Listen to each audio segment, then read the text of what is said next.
Good afternoon all of you. आज हमारी marginal costing की थर्ड क्लास है और आई होप कि आपने पहली दो क्लासेस को अच्छे से रिवाइज कर लिया होगा आज की क्लास देखने से पहले। मैं आज आगे बढ़ूं, मैं चाहता हूं कि पहले जल्दी से आपको फर्स्ट टू क्लासेस का मैं एक बार जल्दी से, आपने पता नहीं किया है कि नहीं किया, मैं अपनी तो जिम्मेदारी पूरी करूं, मैं आपको पहली दो क्लासेस का जल्दी से रिवाइज करवा देता हूं और लिखवा के रिवाइज करवाता हूं ताकि थोड़ा सा इफेक्टिव रहे। आप भी हो सके तो प्लीज लिखिएगा, हो सके क्या लिखना है, आपने लिखना शुरू करो भाई। क्या क्या किया है अभी तक हमने?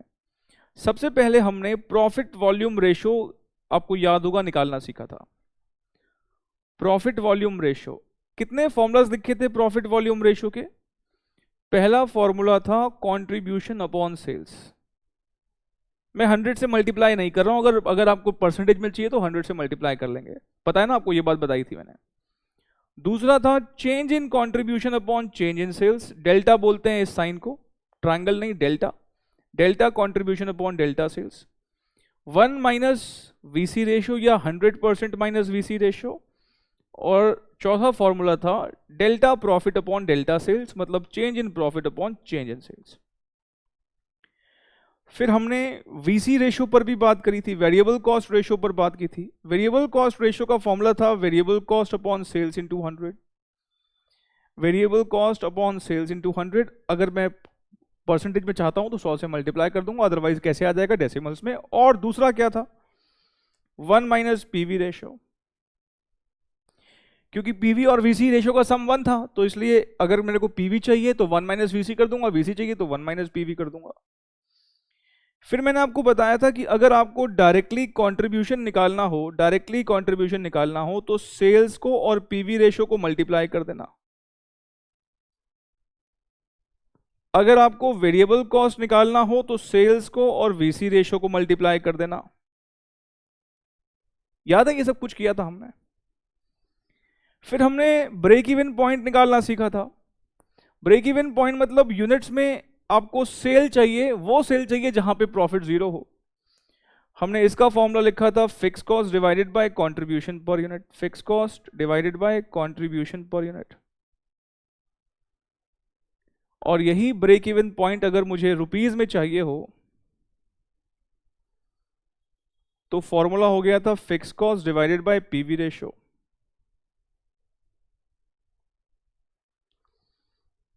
फिर हमने कहा था कि अगर सेल्स चाहिए हो, sales to earn desired profit, तो हमें क्या करना पड़ता था? अगर आपको डिजायर्ड प्रॉफिट कमाने के लिए सेल्स चाहिए यूनिट्स में, तो मैंने कहा था यही ब्रेक इवन पॉइंट वाला ही तो फॉर्मूला है, बस इसमें प्रॉफिट और जोड़ दो। आपकी जो कंट्रीब्यूशन कमाने की इच्छा है वो सिर्फ फिक्स कॉस्ट जितनी नहीं है, अब आपको प्रॉफिट और कमाना है तो फिक्स कॉस्ट प्लस प्रॉफिट लिख दो, divided by contribution per unit हो जाएगा। और अगर सेल्स रुपीस में चाहिए हो तो fix cost plus profit divided by PV ratio. हमने अभी तक ये सब किया है। आई होप कि आप भी इसे नोट कर रहे हैं, और अगर कर रहे हैं और अगर नहीं करा है तो प्लीज फटाफट से इसको नोट कर लो, जितना बचा हुआ आप दिख रहा है आपको सामने। हमने ये भले ही कर लिया है बट स्टिल एक बार पूरा समरी आप नोट कर लेंगे तो आपके भी दिमाग में सारी बातें एकदम फ्रेश हो जाएंगी, फिर हम आगे बढ़ पाएंगे।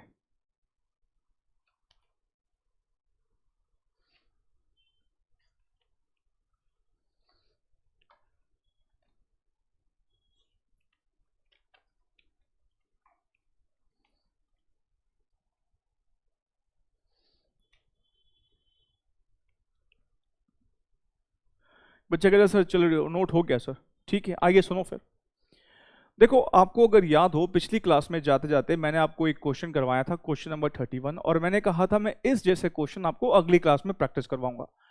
31 अगर आपको अभी थोड़ा बहुत डाउट रह भी गया तो वो आज वाली क्लास में मैंने कहा था क्लियर हो जाएगा। तो मैं अभी उस जैसे क्वेश्चन अभी आपको पहले करवाऊंगा और फिर हम अपने कॉन्सेप्ट को आगे बढ़ाएंगे, ठीक है। वो जो मैं उस तरीके का क्वेश्चन पहला करवाऊंगा वो है 32, क्वेश्चन नंबर 32। अब रीड करना क्वेश्चन 32 को क्या लिखता है। क्वेश्चन 32 में लिखता है calculate sales units to earn a profit of 15 per unit with the help of the following information. अब हमें पहले तो कहता है कि सेल्स यूनिट्स निकालो।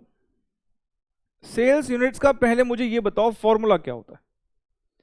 सर सेल्स यूनिट्स का फॉर्मूला होता है फिक्स कॉस्ट लिखते हैं plus profit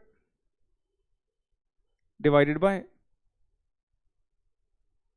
contribution per unit, क्योंकि प्रॉफिट भी है ना इस केस में, प्रॉफिट कह रहा है हमें कमाना है 15 रुपए यूनिट का, ये तो हमें निकालना ही है।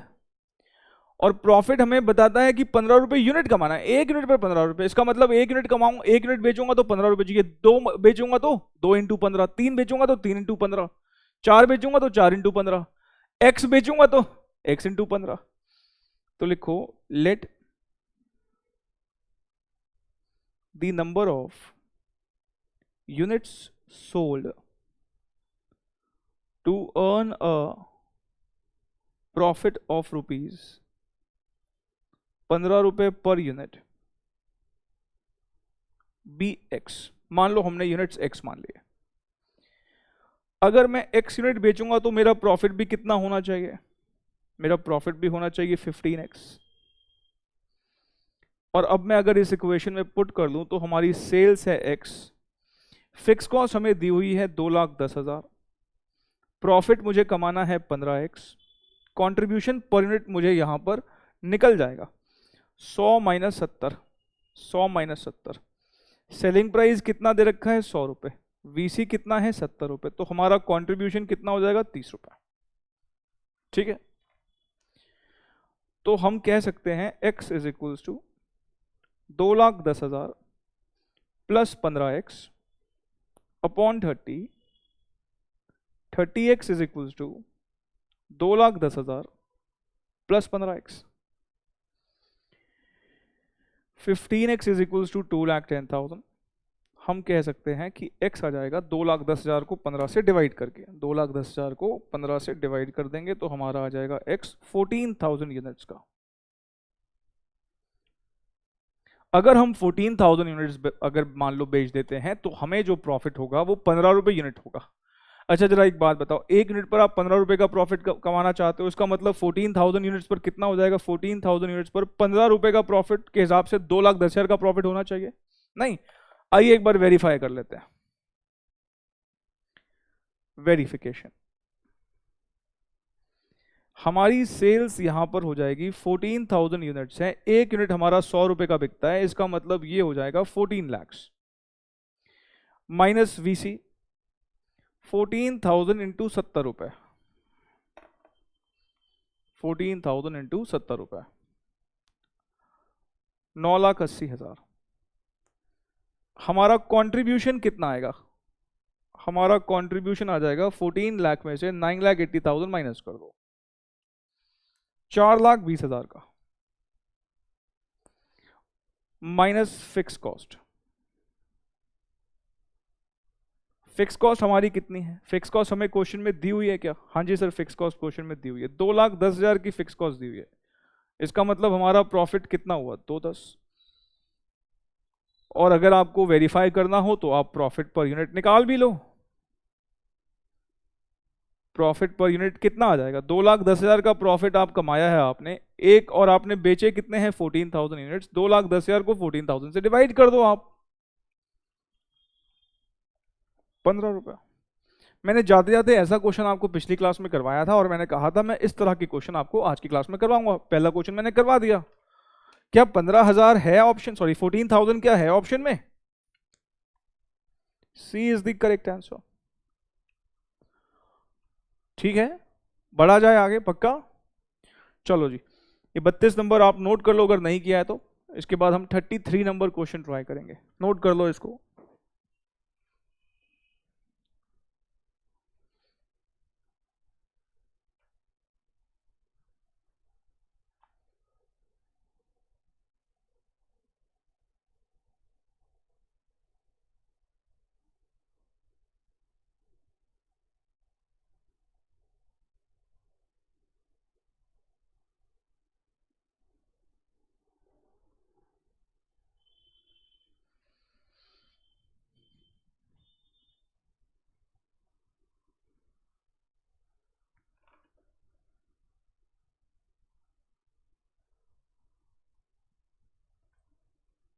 चलिए बच्चे कह रहे हैं सर हो गया है नोट। क्वेश्चन नंबर 33 की तरफ चलते हैं।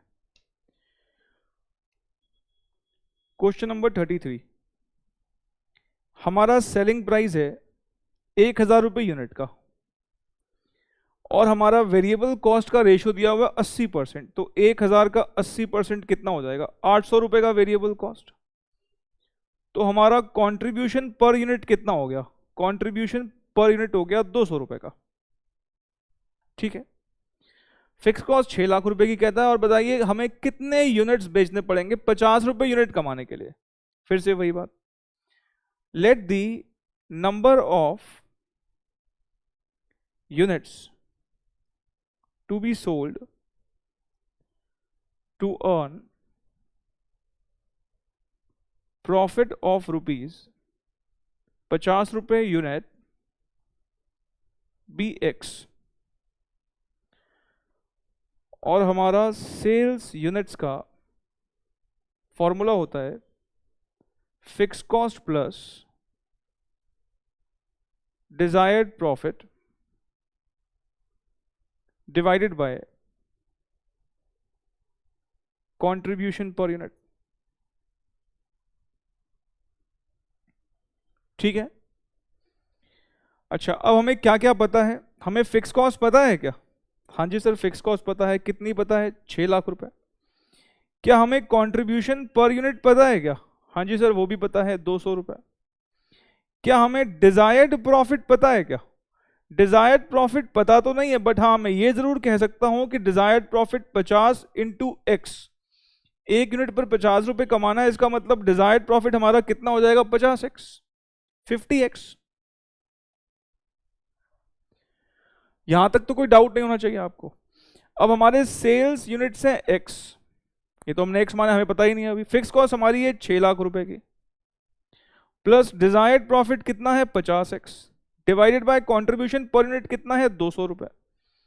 ये यहां पे जाएगा 200x is equal to 6 lakh रुपए प्लस 50x, ये हो जाएगा 150x is equal to 6 lakh रुपए। तो what will be the value of x? 6 lakh को 150 से डिवाइड कर दो, 4000। 4000 यूनिट अगर आप बेच लोगे तो आपका प्रॉफिट 50 रुपए यूनिट हो जाएगा। 4000 पर 50 रुपए यूनिट के हिसाब से इसका मतलब हमें कितने का प्रॉफिट होगा? 2 लाख रुपए का प्रॉफिट। 1 यूनिट पर 50 रुपए को आप करोगे, ये कह रहा है 4000 बेचो तब हो जाएगा, तो 4000 इंटू 50 मतलब हमें कितने का प्रॉफिट होगा? 2 लाख रुपए का प्रॉफिट होगा। आओ एक बार लास्ट बार और वेरिफिकेशन कर देते हैं इसका।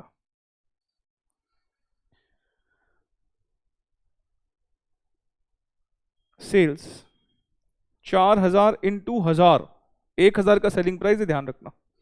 तो 4000 इंटू 1000 तो मेरे ख्याल से 40 लाख होता है। ये 4 लाख थोड़ी, 40 लाख होता है।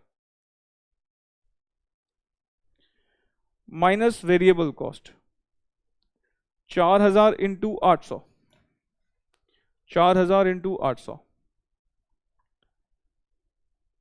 32 लाख। कंट्रीब्यूशन आ जाएगा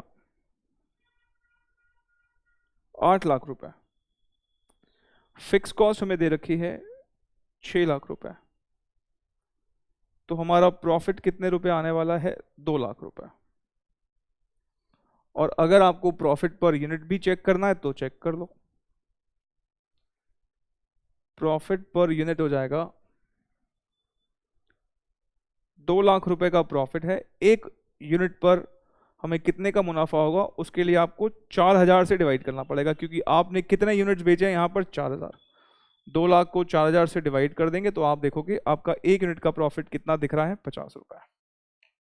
ठीक है, अच्छा बाय द वे हमारा आंसर कितना था यहां पर? 4000। 4000 मतलब D is the correct answer. D is the correct answer.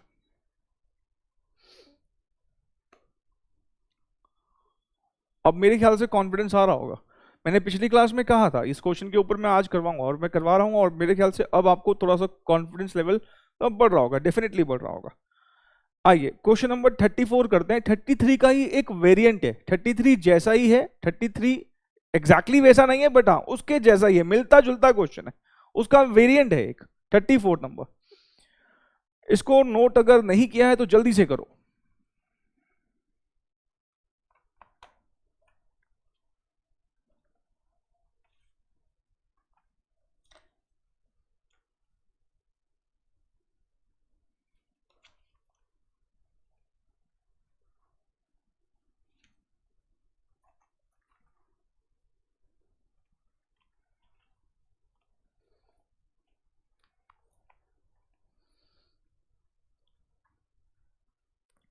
Selling price दिया हुआ है आपको 80 रुपए का, प्रॉफिट वॉल्यूम रेशियो दी हुई है 40% की, फिक्स कॉस्ट दी हुई है, calculate sales units required to earn 20% of sales, और सेल्स कौन सी वाली, रुपीज वाली। कहता है 20% का मुनाफा कमाना है जो सेल्स इन रुपीज है। इस क्वेश्चन को करने के ना दो तरीके हैं, मैं दोनों से आपको करवा दूंगा ताकि आपको फिर ये बात अच्छे से समझ में आ जाए कि ये क्या है। ठीक है, इस क्वेश्चन को दो तरीके से सॉल्व किया जा सकता है, आइए देखें कैसे। बड़े ध्यान से, हो सके तो अगर लगे ना बीच में समझ में कम आ रहा है तो नोट करना छोड़ देना, ठीक है, पहले समझने पे फोकस लगा लेना, क्योंकि हमें यहां पर भी सेल्स यूनिट से चाहिए, और सेल्स यूनिट्स का फॉर्मूला आपको पता है, fix cost plus profit divided bye, क्योंकि यूनिट्स है तो किससे डिवाइड करना पड़ेगा, कंट्रीब्यूशन पर यूनिट से। ठीक है ना, किससे डिवाइड करना पड़ेगा, कंट्रीब्यूशन पर यूनिट से। अब आपको यहां पर ये तो निकालना ही है, कंट्रीब्यूशन पर यूनिट तो निकाला जा सकता है, कैसे, कंट्रीब्यूशन पर यूनिट कैसे निकाल सकते हो आप, सर कंट्रीब्यूशन पर यूनिट निकालने में तो कोई प्रॉब्लम नहीं है, क्योंकि हमें पता है कि सेलिंग प्राइस पर यूनिट दे रखा है हमको, उसको अगर हम पीवी रेशो से मल्टीप्लाई कर देते हैं, पीवी रेशो से मल्टीप्लाई कर देते तो कंट्रीब्यूशन पर यूनिट तो आ ही जाएगा। एक यूनिट का सेलिंग प्राइस दिया हुआ है 80 रुपए, 80 को मैं 40% से मल्टीप्लाई कर देता हूं, बताना जा कितना आता है, 80 को 40% से मल्टीप्लाई करके बताना कितना आ रहा है।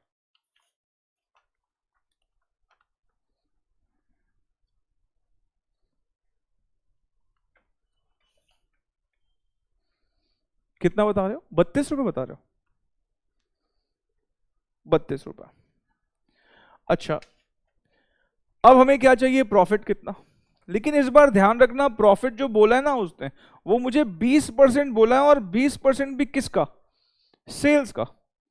तो आप मुझे ये बताओ, क्या आप प्रॉफिट पर यूनिट निकाल सकते हो कि कितना प्रॉफिट पर यूनिट, आप मुझे बताना जरा, एक यूनिट कितने का बिकता है, 80 रुपए का, और हमें प्रॉफिट जो बोला गया है वो बोला गया है 20%, तो 80 का 20% कितना होता है, 16 रुपए यूनिट कमाना है। अब ये क्वेश्चन ना पिछले क्वेश्चन जैसा बन गया, भाई आपको ये बोला ना कि 20% कमाना है, अच्छा हम एक यूनिट कितने रुपए का बेचते हैं, 80 रुपए का बेचते हैं, तो 80 का 20% अगर मैं कमाऊंगा तो इसका मतलब कितने रुपए कमाऊंगा, एक यूनिट पर 16 रुपए कमाऊं। अब आपका ये क्वेश्चन पिछले क्वेश्चन जैसा ही बन गया, तो अगर सपोज मैं फिर से ये बोलता हूं, लेट सेल्स यूनिट्स, अब मैं पूरी लाइन ना लिखूं, be x, therefore desired profit हमारा कितना हो जाएगा, 16x, 20% तो है, 16 रुपए 80 का 20% ही तो है, कहीं ना कहीं उसने परसेंटेज में दिया था, मैंने एक यूनिट पे निकाल दिया। मैं कह रहा हूं उस क्वेश्चन को मैं एक और तरीके से करवाऊंगा, निकल सकता है, डेफिनेटली हो सकता है, मैं करवाऊंगा अभी आपको, अभी फिलहाल ऐसे करो। अब आपको पता है वही सेल यूनिट वाला फॉर्मूला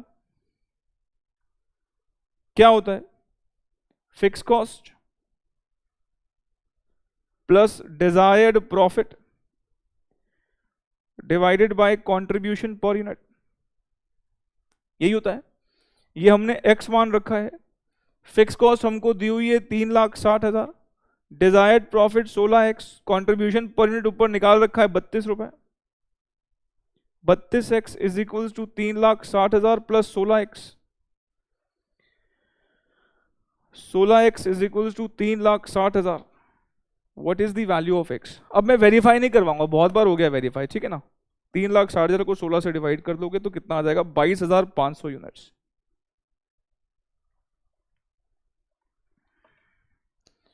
तो 34 का आंसर है बी, 22,500। मैं करवा रहा हूं, एक और तरीके से करवाऊंगा, डोंट वरी। पहले ये बताओ, ये समझ में आ गया कि नहीं। एक बच्चा कह रहा है सर वेरीफाई करवा दो ना, क्योंकि यहां तो परसेंटेज में है, पर यूनिट थोड़ी है। शक की बच्चे हो तो ना, कुछ शक करते रहते हैं। लो भाई वेरीफाई भी करवा लो आप। वैसे बात सही करिए बच्चे ने। 22,500, एक यूनिट 80 रुपए का बिकता है। 22,500 को 80 से मल्टीप्लाई करो, 18 लाख माइनस वेरिएबल कॉस्ट। एक यूनिट का कंट्रीब्यूशन तो आपको पता ही है, 22,500 इंटू 32 रुपए ऊपर निकाल रखा है, देख लो, 7,20,000। ये निकालना चाहो तो बैलेंसिंग फिगर निकाल सकते हो, और वैसे भी पीवी रेशियो अगर 40 है तो वीसी रेशियो 60% होगा। आप सीधा 18 लाख का 60% भी निकाल सकते हो। ये आ जाएगा 10,80,000 minus fix cost 3,60,000। What is the profit? 3,60,000।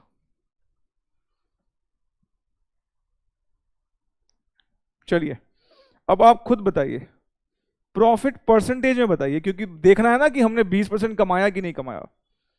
3,60,000 का आपका प्रॉफिट है, सेल से 18 लाख रुपए। 3,60,000 कमाया आपने 18 लाख पर, क्योंकि सेल का 20% कमाना है। 3,60,000 को 18 लाख से डिवाइड करो, क्या 20% आता है? यस, हमने 20% प्रॉफिट कमाया है। दिख रहा है साहब, वेरिफिकेशन भी हो गया। 3,60,000 कमाया 18 लाख रुपए पर, 20% का हमने प्रॉफिट कमाया है, डेफिनेटली कमाया है। बताओ जी, क्लैरिटी है? पक्का? अब ये एक क्वेश्चन मैंने इस तरीके से कराया, पीछे भी इस तरीके से क्वेश्चंस करवाए थे। यहां पर फर्क बस था कि 20% सेल्स का दे रखा था, तो मैंने कहा ठीक है, एक यूनिट मेरा अगर 80 रुपए का बिकता है, उसमें 20% का प्रॉफिट चाहिए, इसका मतलब मैं 80 रुपए के सेलिंग प्राइस पर 16 रुपए का प्रॉफिट एक्सपेक्ट कर रहा हूं। तो एक यूनिट का प्रॉफिट मेरा कितना एक्सपेक्टेड है? 16 रुपए का। वो यहां निकालने के बाद ये क्वेश्चन बिल्कुल एग्जैक्टली पहले जैसा बन गया। और अगर आपको ये क्वेश्चन पहले जैसा नहीं बनाना, इसको नोट कर रहे हो क्या? करो करो।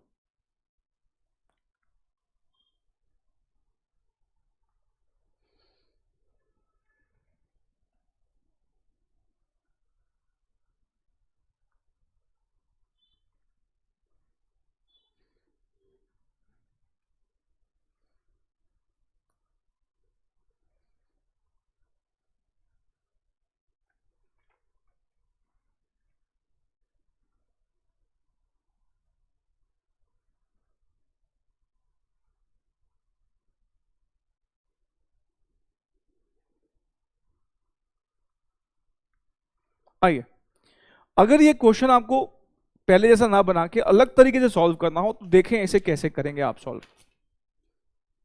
और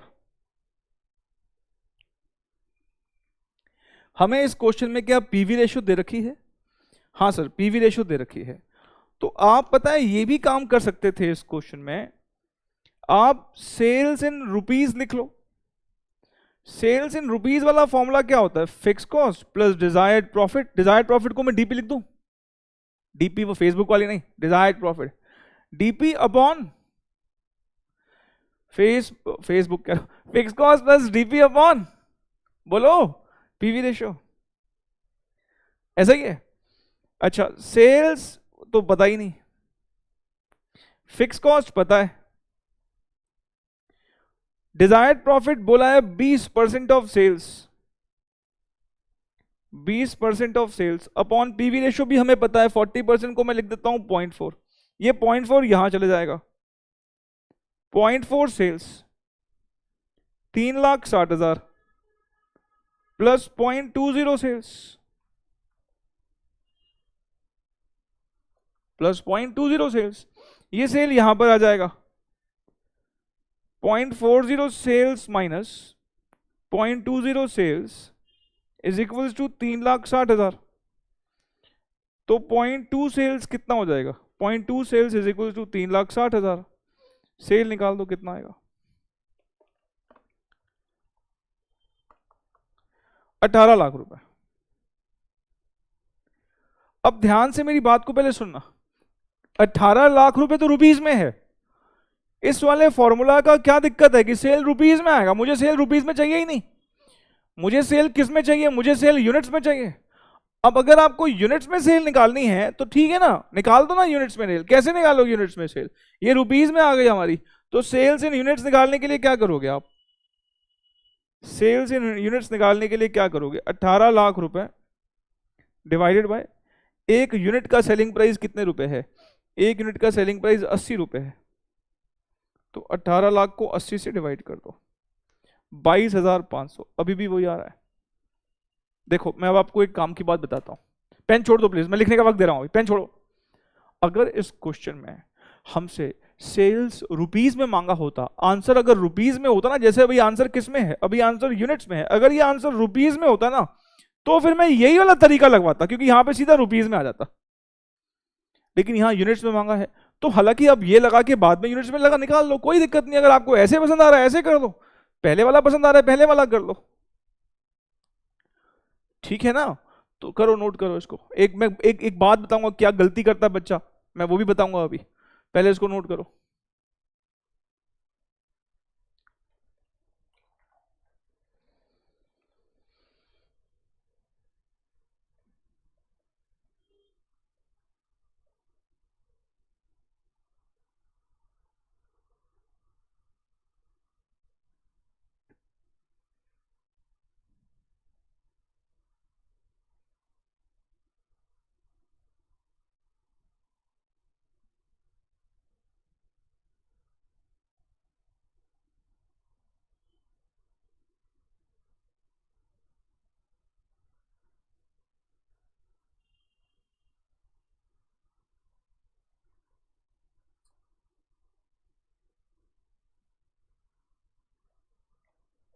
किया?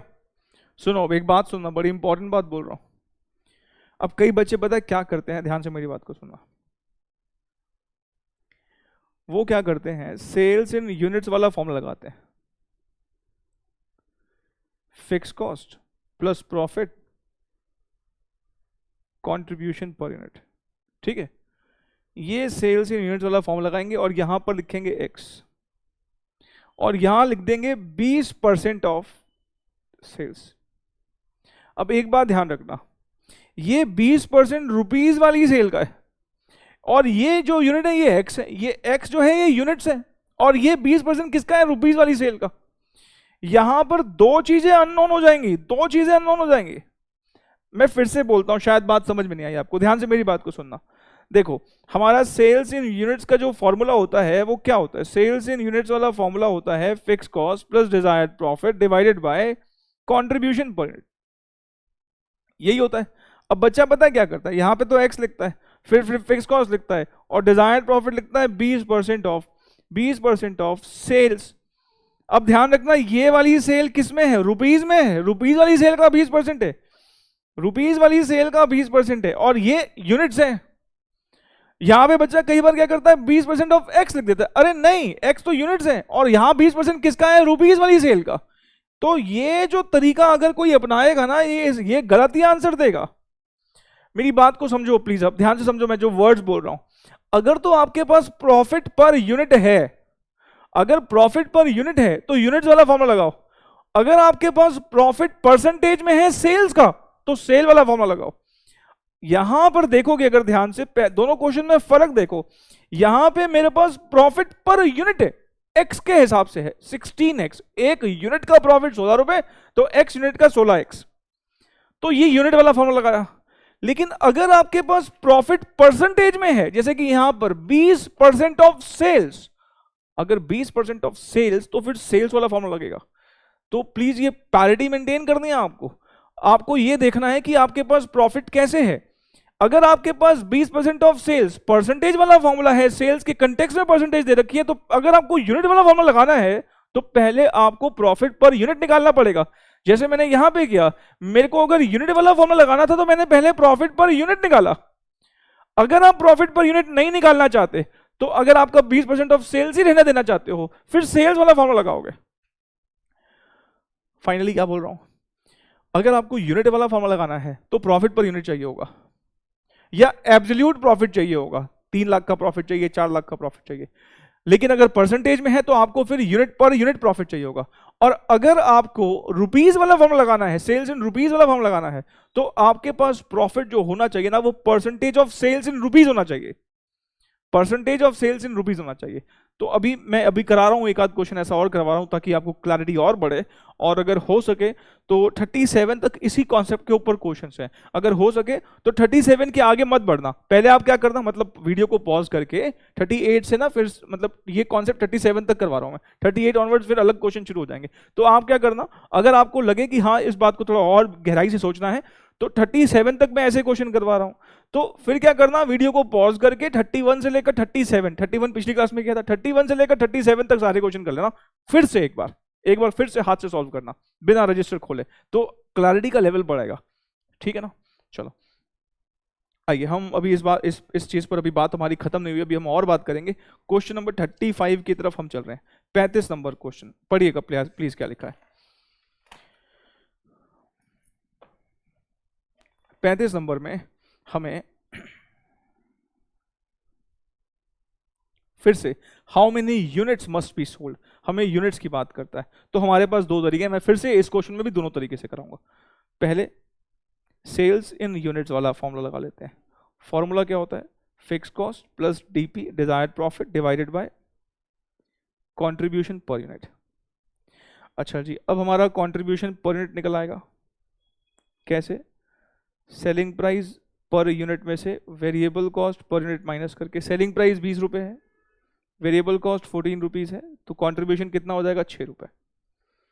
हमें 10% प्रॉफिट कमाने के लिए कहता है, तो अगर मुझे प्रॉफिट पर यूनिट चाहिए हो तो एक यूनिट का सेलिंग प्राइस हमारा कितने रुपए है, एक यूनिट का सेलिंग प्राइस 20 रुपए है, तो 20 रुपए के सेलिंग प्राइस पर 10% प्रॉफिट कमाने का मतलब आपको 2 रुपए पर यूनिट का प्रॉफिट कमाना है, 2 रुपए पर यूनिट का प्रॉफिट कमाना है।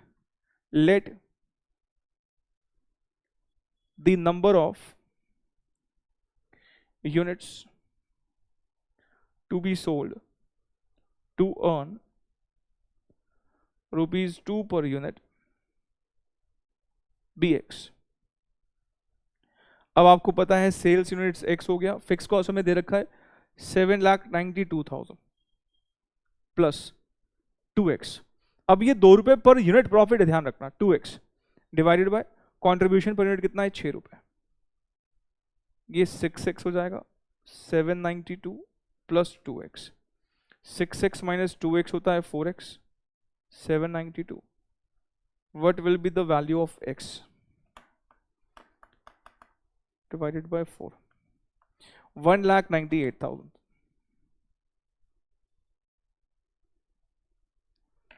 है क्या ऑप्शंस में, yes, A is the correct answer. मैं अभी एक और तरीके से करवाऊंगा, पहले इसको आप नोट कर लो, कोई डाउट है तो पूछ लो।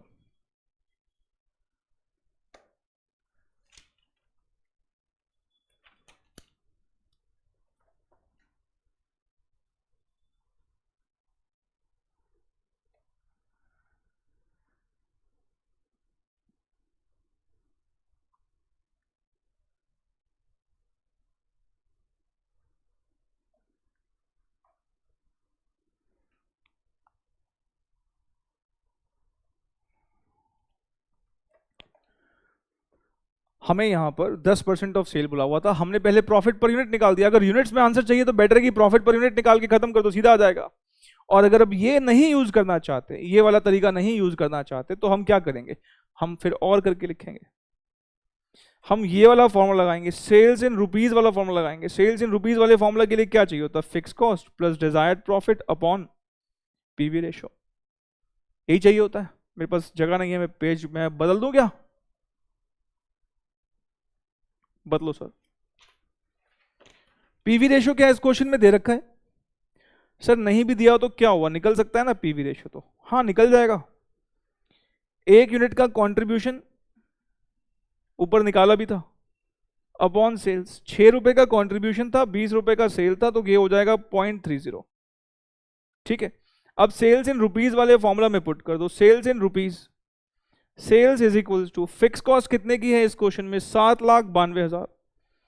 प्रॉफिट हम अब लिख सकते हैं क्योंकि ये सेल्स इन रुपीज है, देख रहे हो ये सेल्स इन रुपीज है, तो प्रॉफिट भी हमें सेल्स इन रुपीज का ही दे रखा है, 10% ऑफ सेल्स। ठीक है,